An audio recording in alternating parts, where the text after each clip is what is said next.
to the show. Now, our next guest is one of Melbourne's musical treasures. He is the pioneer of post-Goblin core. He's just returned home from a huge tour in Germany. Please give it up for the lovely Tim McMillan.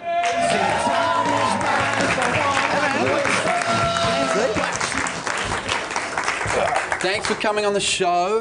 How are you, firstly? Yeah, I actually got horse flu or something, so not too good. Horse flu? But thanks for asking. That's all right. And firstly, my intro, there's a lot of kind of audience members staring blankly at me. I said post-Goblin core was your genre, right? Yeah, it's sort of like a spin-off of your Austrian dungeon incest folk and the acoustic Viking metal. I think that makes sense. Sort of big differences are sort of...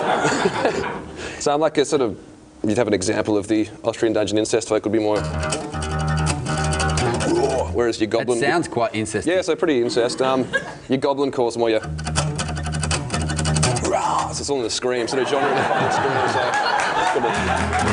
scream, Now, what style were they most digging in Germany? Well, they sort of thought we'd sold out when we went post-Goblin core. They were worried we'd sort of got a bit more commercial. Because there's so much post-Goblin core on, like, advertisements for shoes. Yeah, and competitive market. Like, the sort of people don't realise, but bands like Coldplay are actually Darth Goblin core acts, and sort of it's getting a bit commercial. We thought we'd sort of bring it back to the streets, put a bit more sort of Ice Cube, Dr. Dre element in it. So keeping it real. There's people sitting at home staring at the TV, just going, "What the shit?" It's horse flu. Now, your crook, is this because you've literally just got home, haven't you? Yeah, just a few days back. So you're in Germany? Germany and Italy, yeah. So great. Cool. How was it? Yeah, it was awesome. It was supporting this old hero of mine, Al Di Meola. He's like a 70s shred fusion guitarist, post-Cro-Magnon hammer merchant grind folk sort of guitarist. So. But yeah, it was great. We did a few shows with him around Germany, and then just had a bit of a break in Italy and did some recording. Yeah, awesome. Because your record label is a German. Yeah, so it's a Berlin record label, yeah. Have you, is it something you've consciously done? Have you gone to the European market consciously, or did that just happen? No, it was actually an accident. I sort of, I got, about 4 years ago, I just got called in the middle of the night by this friend of mine. He was about to go to Germany, but he'd had an accident, and wanted me to fill in for this band that he was going to be playing with, so I did a 4-month tour and sucked up to their manager for about 4 months and kept giving him demos, and he hated them, throwing them out the window. And finally, when I got sort of onto the acoustic Viking metal, something really grabbed him. Something tweaked. He went, "This is the sound I've been looking for." Now, I did try and read a bit about your Germany tour, but I got on and I got halfway through the first article and I was like, "This is in German." It's not just the genre that stumped me, it's I literally can't read this. Yeah, but I was checking out a lot of your stuff today online, and maybe could you like it's amazing. Could you play just play some quick? Do a little ditty. It's not going to be quick. Once I start, you're going to have to kick me. If I get naked, it's your fault.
I'm not finished yet, shut up.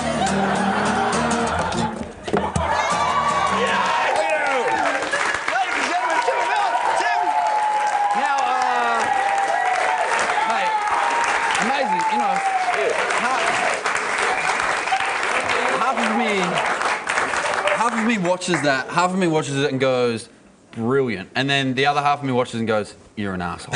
Like, because the only kind of compliment I've ever had on any artistic ability was when my drama teacher once said to me, he said, "Tommy, your acting's mediocre, but compared with your singing, it's brilliant." Have you always been kind of, you know, musically gifted? Like, no, I spent most of my youth in Frankston. There's not much to do in Frankston apart from guitar or football or something else, but we don't talk about that on TV television. But yeah, I spent most of the time on Nintendo, and I think the sort of something to do with the controls and stuff. I just jumped on a guitar at about age 17 and it all came together. Yeah. Healthy dose awesome. of Tetris and Mario. And you've just had, your album is just come out? Yeah, second album, so only released in Germany. We don't release it here because we're hated. Goblin Core's a hated force in Melbourne. And I hate you guys as well. Hear that, fans? Tim McMillan hates you. If people want to get it online, can they get it online? Yeah, so it's iTunes and Amazon and all that. If you type Goblin Core into Google, I think our site comes up third or fourth. As you can imagine, it's a pretty competitive genre these days. So. It is. You got your Bonos and your Jack Johnsons. It's funny, actually, the people sort of seem to think that, you know, U2 and Ben Harper and they're sort of the real keepers, keeping it real and all that sort of thing, but we're actually doing, we're doing a festival in Italy. We saw Ben Harper backstage just before one of our gigs, and he was actually eating on a baby dolphin. Yeah. It's disgusting. Yeah. Part of his write-up. It's not all peace and love. Now, Tim, to take us out tonight, I'm that musically inept, right? But I thought you're so good that maybe you could, together for just 20 seconds, we could jam, and maybe, could you just tell me something to do with this cup? Yeah, actually, just like to name check to Franks and Homies LAN party in Cassidy Rip Ride.